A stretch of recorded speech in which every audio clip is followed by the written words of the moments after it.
Durante a semana, especificamente ontem, Paulo Sérgio me passou algumas perguntas que foram colocadas no grupo compartilhado por vocês. Perguntas muito boas e que eu estou, assim, com muita dificuldade para responder. Seria até muito interessante, no momento oportuno aí, no trabalho de vocês, talvez a presença de um médico espírita, porque realmente há muitas dúvidas sobre temas muito específicos que envolvem reações do corpo orgânico, que eu acredito que a presença de um médico, principalmente de um neurologista com conhecimento espírita, talvez elucide bastante. Mas nós não vamos nos furtar, até porque nós temos aqui um grande especialista nessa área, que é o próprio Paulo Sérgio. Talvez a pessoa com mais respeite aí neste assunto e vários outros também. A primeira pergunta ela é mais direta. Alguém me perguntou o seguinte: se os espíritos em formas fluentes são... Oi? Seu áudio ficou ruim. O meu áudio? Voltou? Voltou. Eu virei o meu foco sonoro aqui. A pergunta é: espíritos em formas ovoides são aqueles em formas animalescas? Não. Emmanuel, no livro Roteiro, já há várias décadas, nos diz que o perispírito é um corpo sutil, formado de matéria plástica, né? Então, o perispírito, ele se modifica sob a ação do comando mental. Por isso, ele diz que o perispírito assume a forma do reflexo mental dominante. Então, aquilo que nós acreditamos ser, o nosso perispírito vai reverberar, vai transparecer. Muito comum é o fenômeno de metamorfose do perispírito a uma aparência animalesca, qualquer que seja ela. Nós citamos, inclusive, aqui no nosso ciclo de estudos, no livro Libertação, aquela senhora, jovem senhora desencarnada, que infelizmente assassinou um de seus filhos. E lá ela é julgada como uma loba. E aquilo entra na mente dela, ela começa a acreditar que realmente ela se assemelha às características desse animal, e o seu perispírito se transforma. E nisso não há nada de miraculoso, é como se fosse uma massa de modelar, comandada pelo espírito, pela vontade firme do espírito. Quantas vezes em reuniões de desobsessão, médiuns, alguns entendem como um fenômeno natural, outros se assustam de espíritos se apresentarem em formas de serpentes, em formas animalescas, e também é importante distinguir isso de formas pensamento.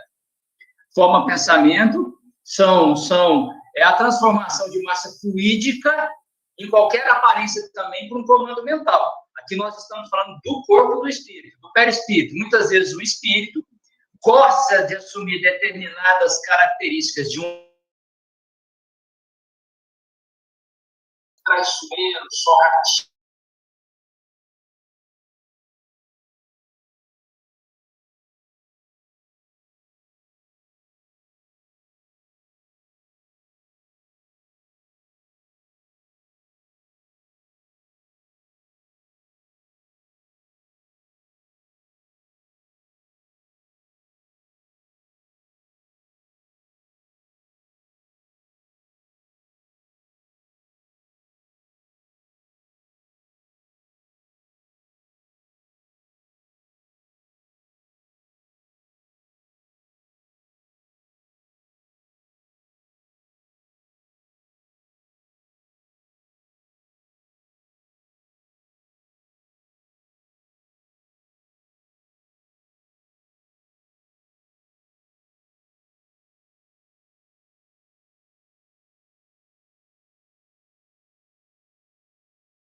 Quantos casos nós temos de espíritos acidentados que perderam a desencarnação, ou mesmo durante a vida, perderam o braço, perderam as pernas, e na erraticidade, após a morte do corpo físico, o perispírito sustenta essa figura por algum tempo, até que ele entenda que há o mecanismo de cura, que é a própria renovação mental.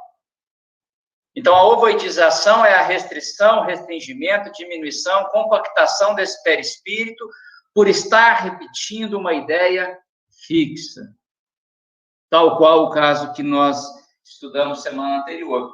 Já transformar-se em forma animalesca, né? Licantropia, zoantropia, tudo isso aí é uma mudança de aparência em razão de um comando mental, em razão do espírito acreditar ou querer firmemente aparentar na forma de um animal.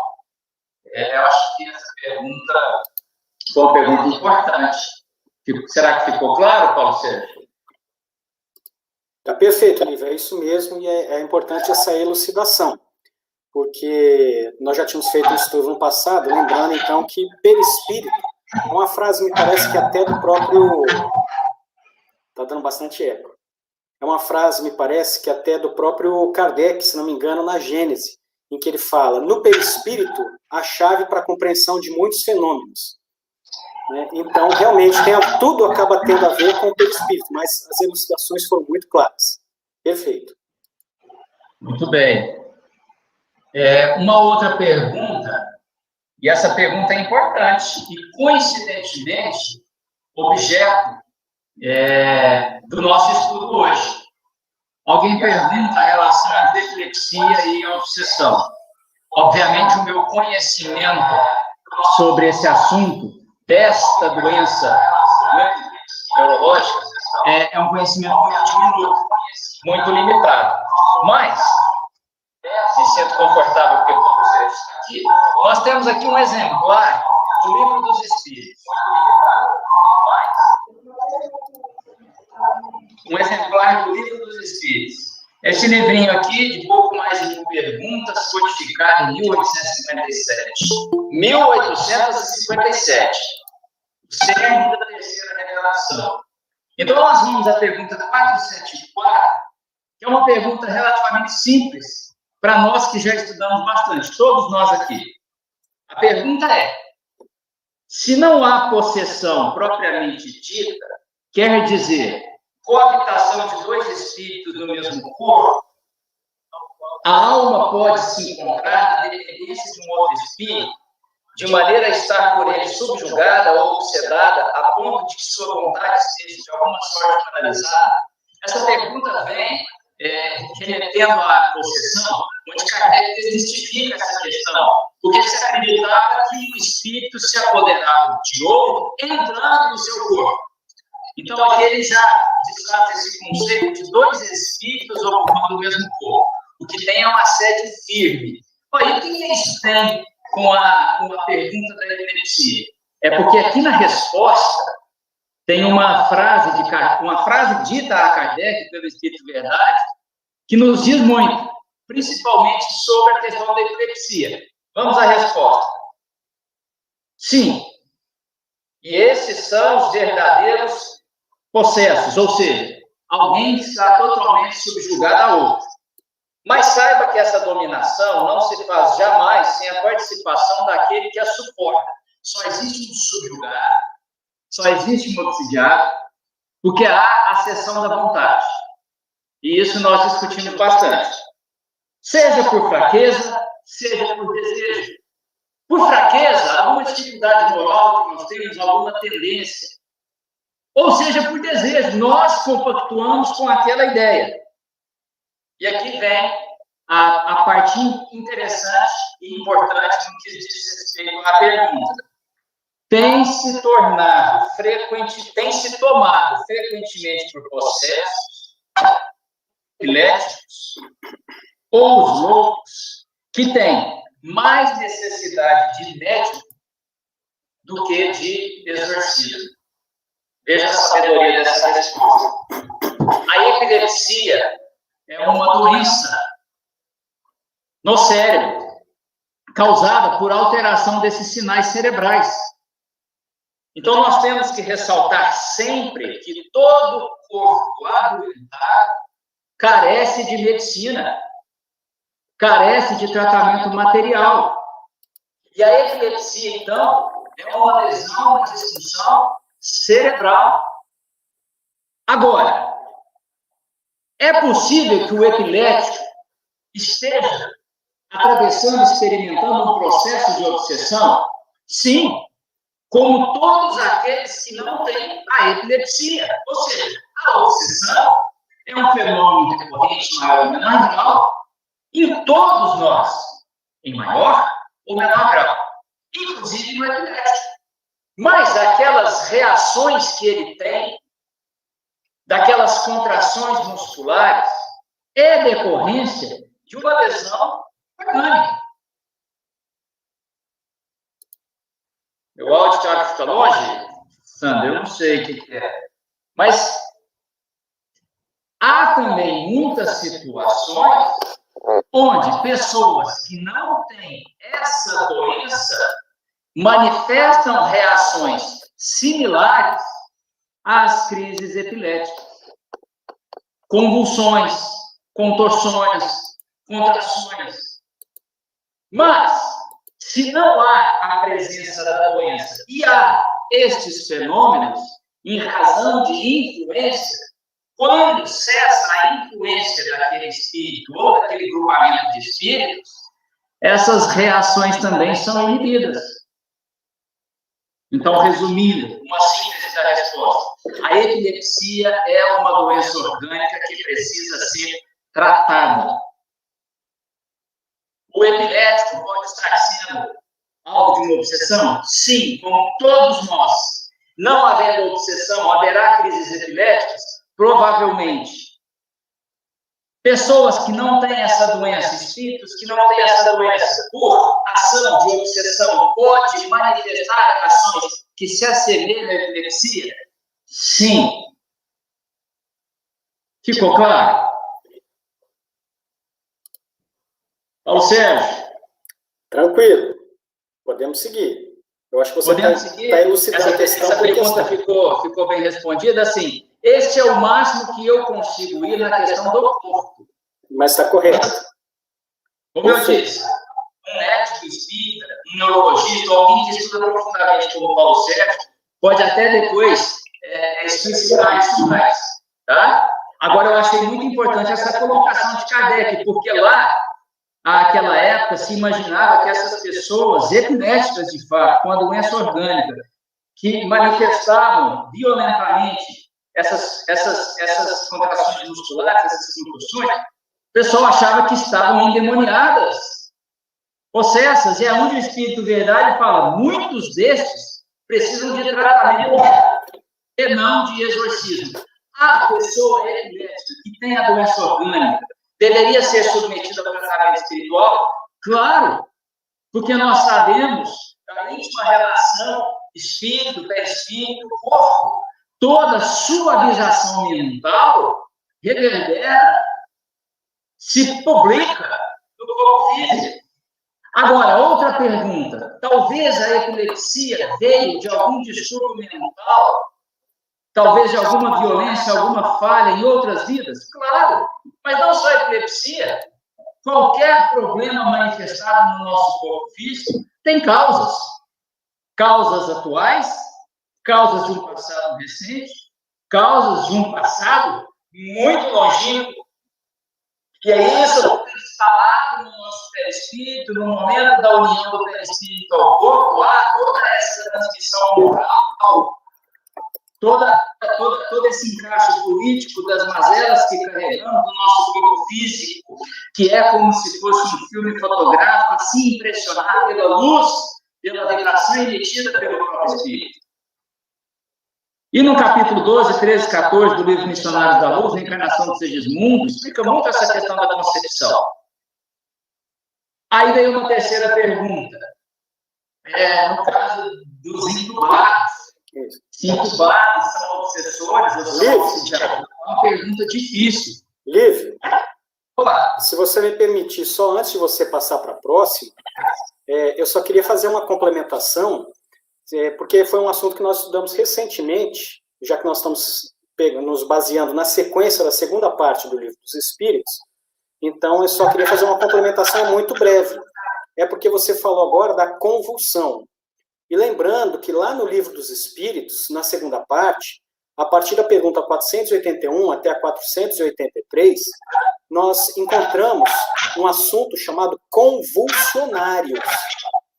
E no contexto em que Kardec nos apresenta, acho que está ruim, né, o som? Não, mas dá para ouvir. Tá. No contexto em que Kardec nos apresenta essas 3 perguntas lá no Livro dos Espíritos, falando a respeito de convulsionários, eu só recordando que algumas pessoas estudaram conosco um tempo atrás, outras não. E muitos têm esse conhecimento, outros não se lembram, já devem ter estudado o Livro dos Espíritos há muito tempo. Então é só para complementar muito rápido. Quando Kardec está falando de convulsionários em O Livro dos Espíritos, a gente encontra esse tema também desenvolvido na Revista Espírita.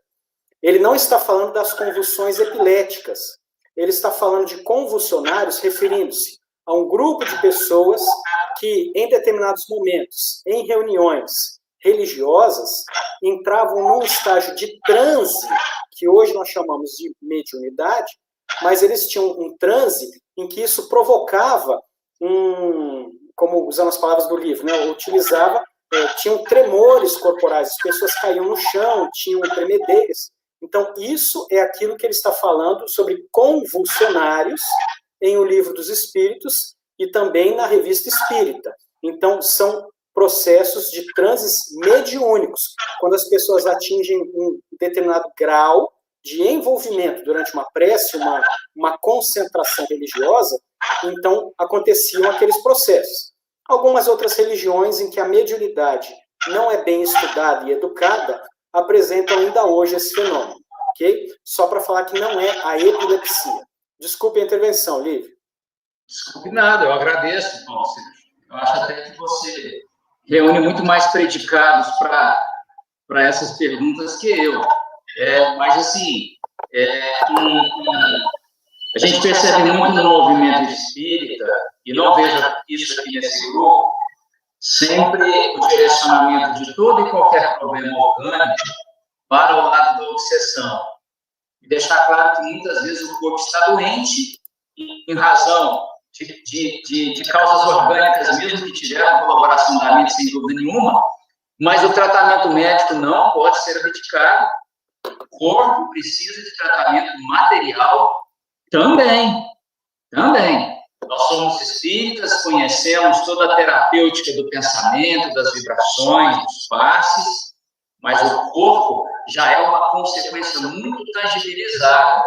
E aí ele precisa do tratamento material. É possível a gente ressaltar isso. E aí vem uma pergunta que eu achei...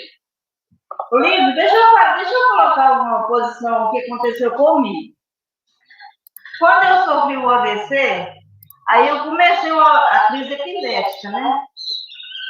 Aí dava a crise epilética. Mas quando dava a crise epilética em mim, eu ficava assim, fora de mim, mas, no entanto, eu ficava ouvindo tudo que acontecia ao meu redor. Tudo. Então, quando eu via os meninos apavorados perto de mim, aí aquilo que ficava memorizado na minha mente, sabe? Eu passava, ficava mentalizando aquilo todo o tempo. Aí eu estava conversando com um colega nosso, meu, né? Aí ele falando assim, quem sabe pode ser um espiritual? Que você vê tudo. E, no entanto, eu não conseguia, sabe? Eu não conseguia, assim, deixar que isso não viesse a acontecer. Hoje eu estou tomando consciência já de mim mesma, assim, juntamente com os medicamentos. Quando eu vejo um sintoma, assim, quando eu vejo que vem um sintoma, aí eu sei como me controlar. Sim. Mas, graças a Deus, tem tempo que eu não sinto mais esse negócio, né? Que bom.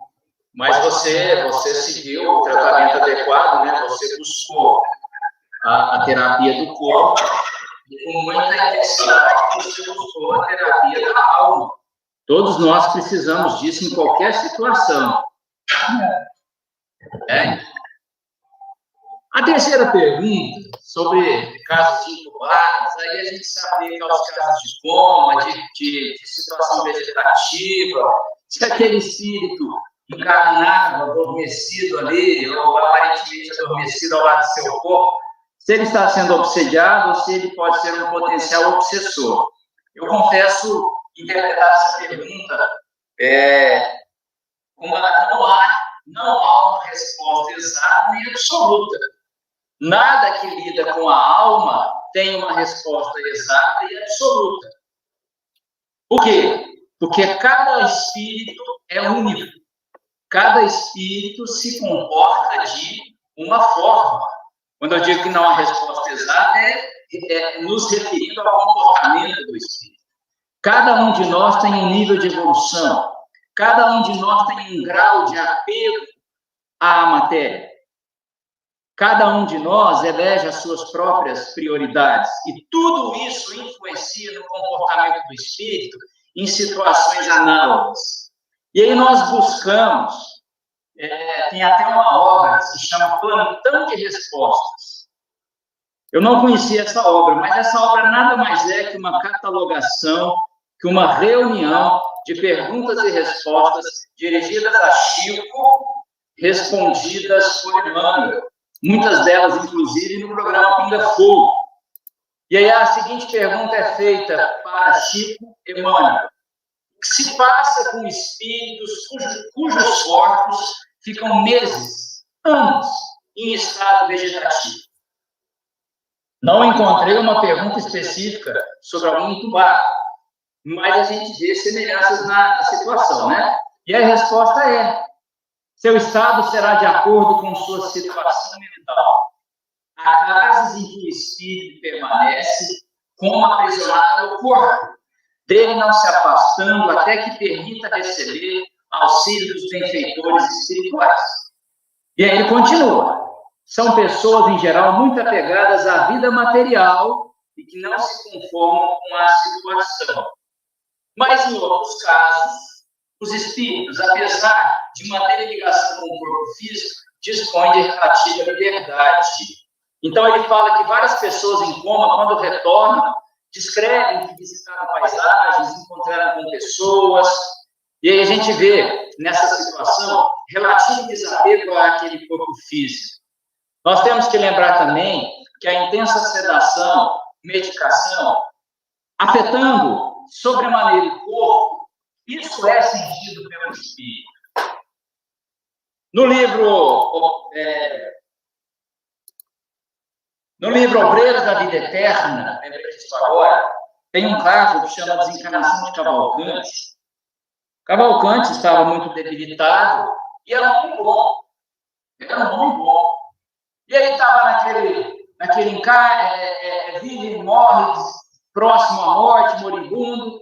A família pediu, na verdade, um filho pediu ao médico que fosse concretizado uma eutanásia, para que o pai se livrasse daquela situação, já que era irreversível. Quando a injeção letal foi aplicada, e há toda uma petrificação do corpo físico, a visão de André fica assustadora, porque ele viu naquele momento o perispírito de Cavalcante como a se cristalizar. A impressão que ele teve é que as células ficaram em estado de congelamento. E aí o mentor espiritual disse que seria um desencarne tranquilo, quando diz tranquilo é tecnicamente, ou seja, o corpo faleceria, os laços vitais já bem enfraquecidos seriam facilmente esmaecidos. Se tornou difícil porque o espírito entrou num estado de torpor muito grande, o perispírito se assemelhando ao corpo enrijeceu, e aquilo ali careceria de tratamento.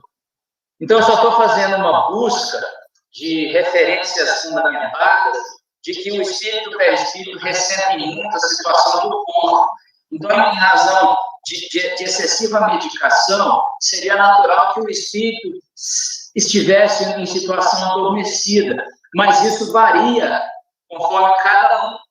Né? Um espírito desprendido, um espírito esclarecido, um espírito que já tem as suas conquistas espirituais, talvez ele deixe o seu corpo ali de lado e vai realizar algum trabalho, ou vai ser orientado, vai estar suscetível a um tratamento espiritual.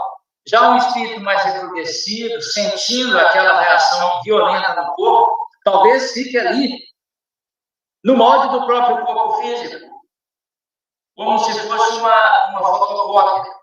Então, é uma pergunta de resposta muito difícil. Então, eu diria que agir como um potencial obsessor estaria, assim, prejudicado na questão de raciocinar perante os outros. Mas talvez, estando já ligados a espíritos do seu passado, às conexões mentais frequentes, pode ser que ele fique ali acompanhado de quem já o acompanhava, alimentando e retroalimentando esse circuito mental negativo que nós também chamamos de obsessão. Mas acho muito difícil esse espírito, tendo o seu corpo ali debilitado, adormecido, entubado, sedado, medicado, ir até a casa de alguém para influenciar uma ideia ou um pensamento. Acho muito difícil essa resposta, porque, como nós dissemos, nós não somos exatos. Cada um tem a sua particularidade. Agora a gente vai se pautar na resposta de Emmanuel. O apego à matéria prepondera. A influência do corpo sobre o espírito, ela é muito forte. Tem que ter muita transcendência espiritual para ignorar o estado debilitado de um corpo para desfrutar de liberdade no plano astral. Mas, assim, gostaria de ouvir a complementação de vocês. Olívio, em primeiro lugar, eu queria te parabenizar realmente, porque todas as respostas que você deu até agora, você falou que você achava extremamente difícil a resposta, mas com brilhantismo você discorreu. E o que é importante nisso é que você deu respostas baseadas em conhecimento, baseado em pesquisa, e não em opinião. E isso é muito importante para os estudiosos da doutrina espírita, que deem respostas pautadas naquilo que os espíritos vêm nos explicar, e não apenas nos achismos. Então, as suas respostas foram muito precisas, foram muito seguras, porque foram frutos dos seus estudos. Então, isso realmente, parabéns. E só complementando do que você falou, é que você encontra isso em relatos mais recentes. E eu queria ter uma memória igual a sua, porque você parou ali, fechou o olho por uns 2, 3 segundos e lembrou a obra e o nome do personagem que estava na obra de André Luiz, quando você precisava recordar um caso concreto. Então, isso foi brilhante. Eu queria ter uma memória desse jeito. E só também para poder complementar, que muitas respostas a gente não encontra em Kardec por causa do aspecto temporal. Só para a gente ter uma noção, quando Kardec codificou a primeira obra, o Livro dos Espíritos, a anestesia havia sido descoberta a questão de uma década. Se não me engano, foi antes de 1850, uns 2, 3 anos antes. Ou seja, 1848, 47, alguma coisa assim.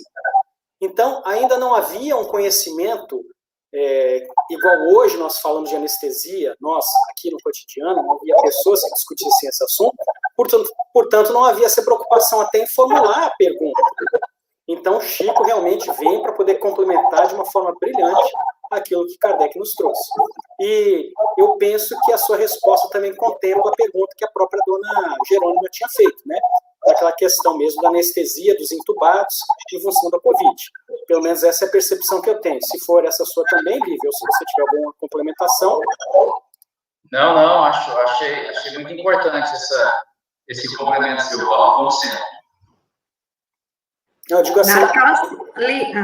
Pode falar. Não, é só isso. Se você acha que a pergunta que a dona Jerônima tinha, porque a pergunta da dona Jerônima, que eu acho que foi a última de áudio, ela não falava especificamente da obsessão, mas ela falava em função da Covid, das pessoas entubadas. Então, eu penso que você abordou a questão da anestesia, né? Eu penso que ela contempla, é a minha percepção. Então, a pergunta, se for a mesma pergunta, ela se refere aos entubados e pergunta se eles podem estar sendo vitimados de obsessão ou se eles são também potenciais obsessores. E foi onde nós dissemos, potencial obsessor, no sentido de se desprender, se desligar, se afastar daquele corpo, desfrutar de uma liberdade, para ir de encontro a alguém ou a alguns e formular raciocínios, eu acho muito difícil, porque o espírito que tem esse desprendimento de superar aquela debilitação do corpo, aquela sedação violenta, o espírito que tem essa capacidade, normalmente, ele a tem pelo seu desprendimento à matéria, que é consequência já de conquistas espirituais, e acho difícil ele ser um potencial obsessor, nesse sentido específico. Já estar sendo vítima de obsessão, como todos nós somos, obsessões simples, muitas vezes, eu acho que esse espírito, está entubado ou não, ele guarda os vínculos com os seus inimigos, com os seus desafetos. Então, eu acho que se sustentam aquelas obsessões mais profundas. Mas isso também não é absoluto. Não, ok. É porque tinham duas perguntas, né, que falavam de anestesia. Uma falava... essa eu não vi, não. Então, acho que eu não te passei. Então, acho que foi por causa disso. Porque você não me passou nenhum link, Paulo Sérgio, para o estudo de hoje? Tá bom, desculpa. Então, é só complementando a questão da dona Jerônima, como ela não perguntou especificamente sobre a obsessão, mas sobre a questão só da anestesia, ela falou assim, é mesmo, como é que ficam as pessoas que estão com Covid, que ficam ali anestesiadas? Então, eu penso que a sua resposta já contemplou a pergunta dela. Eu não tinha passado para você porque não falava especificamente da obsessão, mas eu penso que contemplou, sua resposta foi bem completa. Brilhante, parabéns. Aí tem aquela pergunta do toque, que... Né, Sandra? Só que eu acho que essa pergunta vai ficar para a semana que vem. Senão a gente não desenvolve o capítulo. Tá bom, tá perdoado. Até porque não estou fugindo de respondê-la, porque eu já fugi. Paulo Sérgio, que tem muito mais conhecimento que eu, vai tratar essa pergunta, acho até que deveria ser objeto de estudos. Na verdade, eu identifiquei uma mensagem psicografada por Paulo, ditada por Joana de Antes, que após Paulo responder essa pergunta, nós podemos trazer essa mensagem. Essa mensagem, eu tenho certeza que ela é um complemento ao que ele vai dizer, um complemento muito enriquecedor. Assim, só para iniciar a conversa, nessa mensagem é dito que muitas vezes, em reflexo das culpas que carregamos, das mazelas que vêm em nosso perispírito, aqueles hábitos recorrentes e repetidos, da asepsia, lavar as mãos. Vejam que isso não é imperativo. Joana colocou muitas vezes. É reflexo do espírito se sentir imundo sob o aspecto espiritual. Os seus erros, atacando o seu inconsciente, o seu subconsciente, transmite ao espírito, de forma deturpada, a sensação de você precisa se limpar, mas se limpar dos erros. E aí há essas fugas e algumas repetições. Então, essa mensagem é muito interessante, mas ela servirá meramente como um complemento a algo que o Paulo Sérgio vai ministrar para vocês.